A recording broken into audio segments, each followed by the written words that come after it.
Les Gold became a recognizable name in American reality television through his role in Hardcore Pawn, but his story did not begin on camera or in entertainment. It began decades earlier in Detroit, shaped by family trade, economic turbulence, and a street-level understanding of how people survive financial hardship. Long before television crews arrived, Les was already embedded in the pawn industry, learning its rhythms as both a business and a human exchange system, where desperation, negotiation, and opportunity constantly intersect. What later appeared as a dramatic TV persona was rooted in years of real-world experience dealing with customers who needed immediate cash and were willing to part with items of personal or sentimental value. When Hardcore Pawn premiered, it presented Les as a blunt, sometimes intimidating business owner who prioritized efficiency and profit, but also understood the realities of his clientele. This image resonated with audiences because it felt unfiltered compared to more polished reality shows of the time.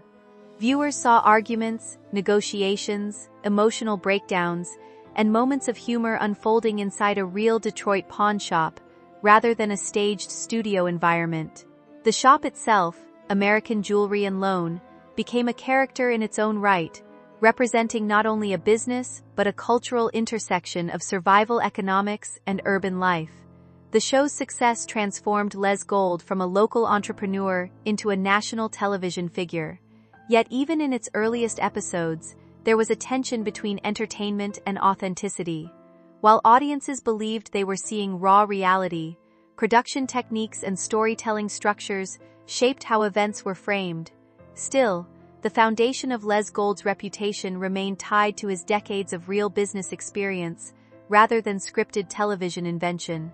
This combination of lived expertise and televised drama laid the groundwork for a series that would eventually become both widely popular and heavily debated. Early life and foundations in the pawn industry. Les Gold's entry into the pawn business was not a calculated career decision, but a natural inheritance shaped by family tradition. Growing up in Detroit, he was exposed to the pawn trade at a very young age through his grandfather's shop. This environment introduced him to the practical realities of lending money against personal items, evaluating value quickly, and dealing with a constant flow of customers facing urgent financial needs. By the time he was a child, he had already begun observing how transactions worked, how trust was built in short interactions, and how negotiation could determine whether a deal succeeded or failed. This early exposure shaped his instincts long before he officially opened his own business. Unlike many entrepreneurs who enter industries through formal education or corporate pathways, Les developed his skills through repetition, observation, and direct involvement in day-to-day transactions. The pawn industry itself requires a unique combination of financial judgment and psychological awareness, since every customer interaction involves both economic valuation and emotional sensitivity. Les learned to balance these elements early, understanding that success depended not only on profit margins but also on customer relationships that would bring people back repeatedly. By his late 20s, Les Gold had already established himself as a serious player in the pawn industry. His decision to open American Jewelry and Loan marked a turning point, transforming his experience into a large-scale business operation. Unlike smaller pawn shops, his store was designed to handle high volumes of customers and diverse merchandise, from jewelry and electronics to larger items. This expansion reflected both ambition and confidence in the model he had studied since childhood. The foundation he built during these early years would later support the television empire that followed, but at its core, it remained a traditional family business shaped by decades of hands-on learning. Building American Jewelry and Loan into a massive enterprise. When American Jewelry and Loan opened in 1978, it quickly became more than just a neighborhood pawn shop. Located in Detroit, the business expanded into a massive operation that served hundreds of customers daily. The scale of the store set it apart from typical pawn establishments, which were often small, quiet, and limited in inventory. Les Gold envisioned something different, a high-volume financial exchange center that could handle everything from small personal loans to larger collateral-based transactions involving electronics, vehicles, and luxury goods. The growth of the business was closely tied to Detroit's economic conditions. During periods of financial instability, unemployment, and industrial decline, more people turned to pawnshops as a source of immediate cash. American Jewelry and Loan became a critical access point for individuals who could not secure loans from traditional banks. This demand allowed the business to thrive even during economic downturns, reinforcing Les Gold's belief that pawnshops were not just retail spaces but essential financial lifelines for working-class communities. Operationally, the store developed a reputation for speed, efficiency, and strict valuation practices. Transactions were handled quickly, but with careful attention to risk and resale potential. Les built systems that allowed the business to process large volumes of customers without losing control over inventory or cash flow. Over time, the shop became a landmark in Detroit, known both for its size and for the personality of its owner. The foundation laid during these years created the infrastructure that would later support the filming of Hardcore Pawn, turning a functioning business into a media-ready environment without fundamentally altering its operations. Detroit's economic landscape and business survival strategy. The success of American Jewelry and Loan cannot be separated from the broader economic environment of Detroit. During the late 20th century and early 2000s, the city experienced significant industrial decline, job losses, and financial instability. These conditions created a steady demand for pawn services, as many residents needed quick access to cash between paychecks or during periods of unemployment. Les Gold recognized early that the pawn industry thrived in economic uncertainty, and he positioned his business to respond to that reality rather than resist it. Instead of viewing economic hardship as a limitation, Les treated it as a structural component of his business model. His shop became a place where financial emergencies were converted into temporary solutions. Customers brought in items not because they wanted to sell them permanently, but because they needed immediate liquidity. This cycle created a constant flow of transactions that sustained the business even when other retail sectors struggled. At the same time, Detroit's reputation influenced how the business was perceived externally. The city was often portrayed in media as economically distressed, and American Jewelry and Loan was sometimes seen as a reflection of that reality. However, within the community, the shop served a practical function, providing access to cash and credit alternatives that were otherwise unavailable.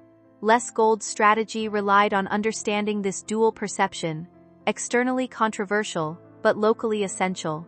This balance allowed the business to survive and grow even as economic conditions fluctuated over decades, eventually setting the stage for national television exposure. Family dynamics and the human core of the business.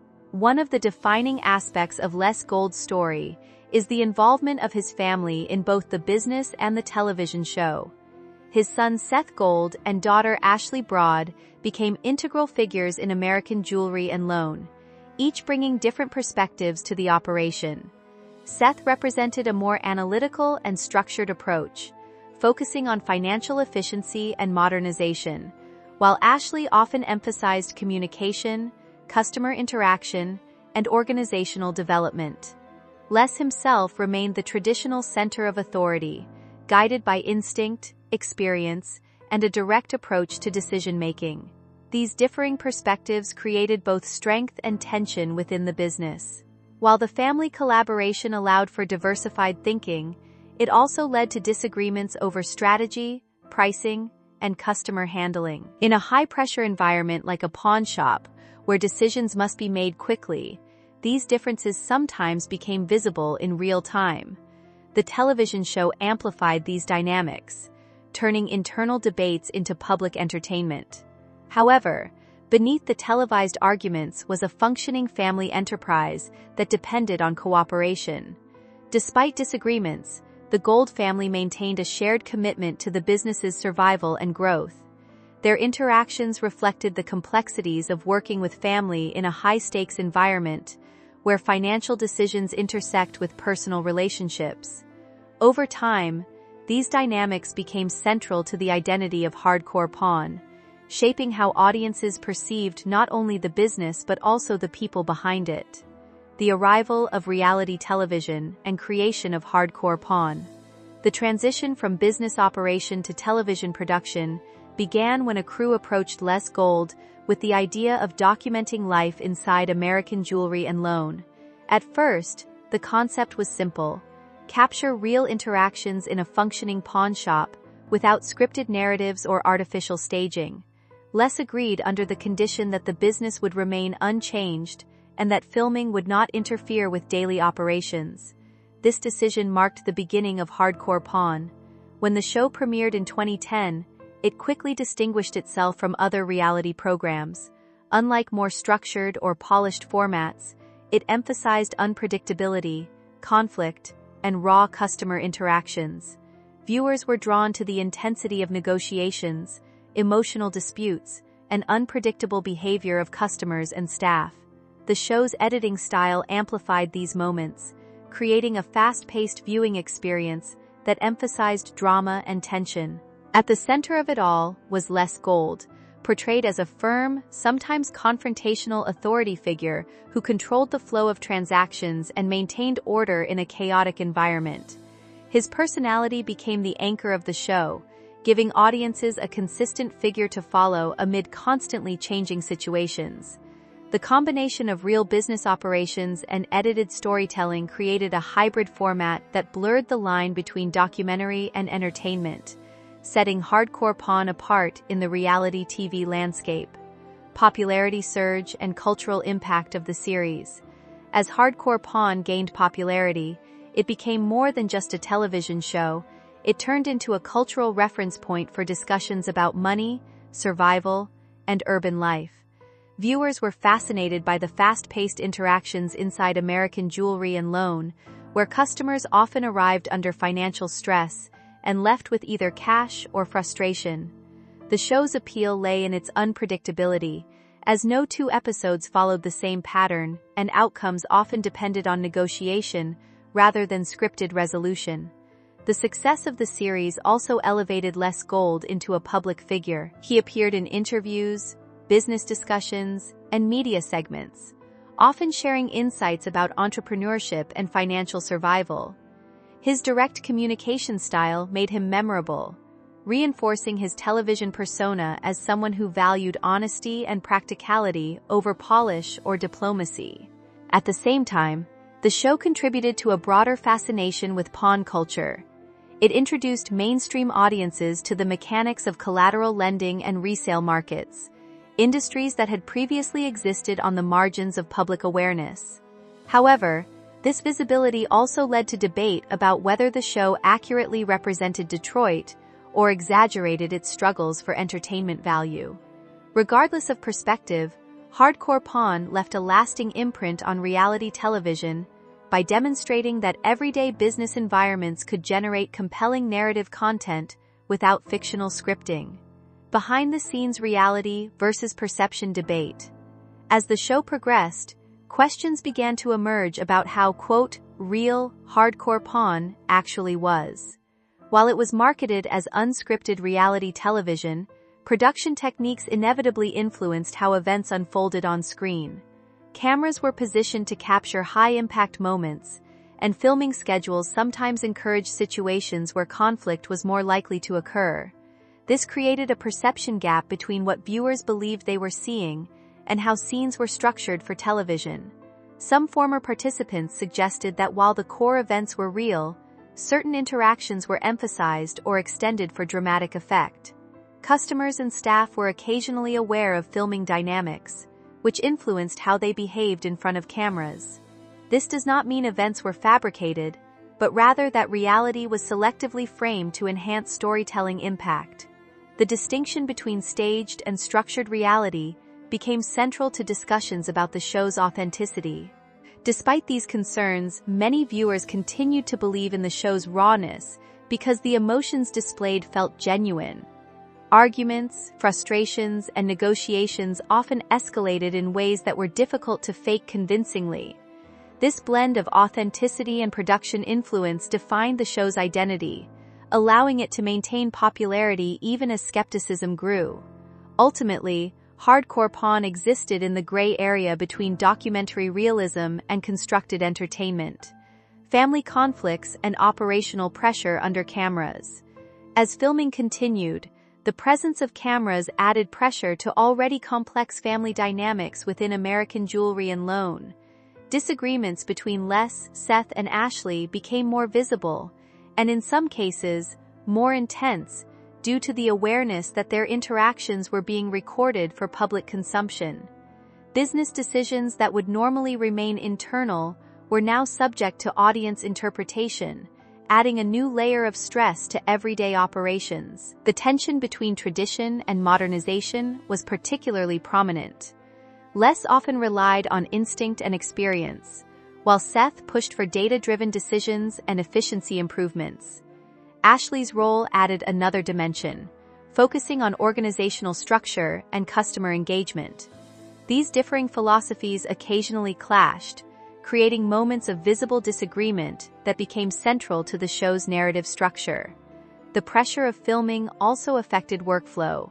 Transactions sometimes needed to be paused or repeated for clarity, which disrupted the natural rhythm of business operations. Over time, this led to frustration among staff and contributed to emotional fatigue within the family. The line between business and performance gradually blurred, making it difficult to separate genuine operational decisions from those influenced by television production needs. Employee experience and workplace stress in a televised environment. Beyond the family, employees at American Jewelry and Loan also experienced significant changes due to the presence of cameras. Working in a high-traffic pawn shop was already demanding, but the addition of filming introduced new challenges. Staff members had to manage real customers while being aware that their actions might be broadcast to millions of viewers. Security personnel, in particular, faced heightened pressure. Confrontations with aggressive or distressed customers had to be handled carefully, not only for safety but also for television portrayal. The presence of producers and cameras sometimes influenced how quickly or slowly situations were resolved, adding complexity to already stressful scenarios. Some employees later described feeling like both workers and performers, as their daily responsibilities became part of a televised narrative. While the exposure brought recognition and in some cases opportunity, it also created fatigue and discomfort for those who preferred privacy. Over time, a number of staff members chose to leave the business, citing stress and the difficulty of operating under constant observation. Despite these challenges, the shop continued functioning as a real business. This dual identity, both workplace and filming location, defined much of the internal experience during the show's run. Controversy. Over-representation of Detroit and media criticism. As Hardcore Pawn gained national attention, criticism emerged regarding its portrayal of Detroit. Some viewers and commentators argued that the show emphasized conflict, poverty, and disorder, reinforcing negative stereotypes about the city. This perception led to accusations that the series functioned as, quote, poverty entertainment, using economic struggle as a source of viewer engagement. Supporters of the show, including Les Gold himself, argued that it simply reflected reality rather than manufacturing it. From their perspective, the pawn shop served customers facing real financial challenges, and the show documented those interactions without artificial alteration. The disagreement highlighted a broader debate about reality television ethics and the responsibility of media in shaping public perception. Detroit residents were divided in their response.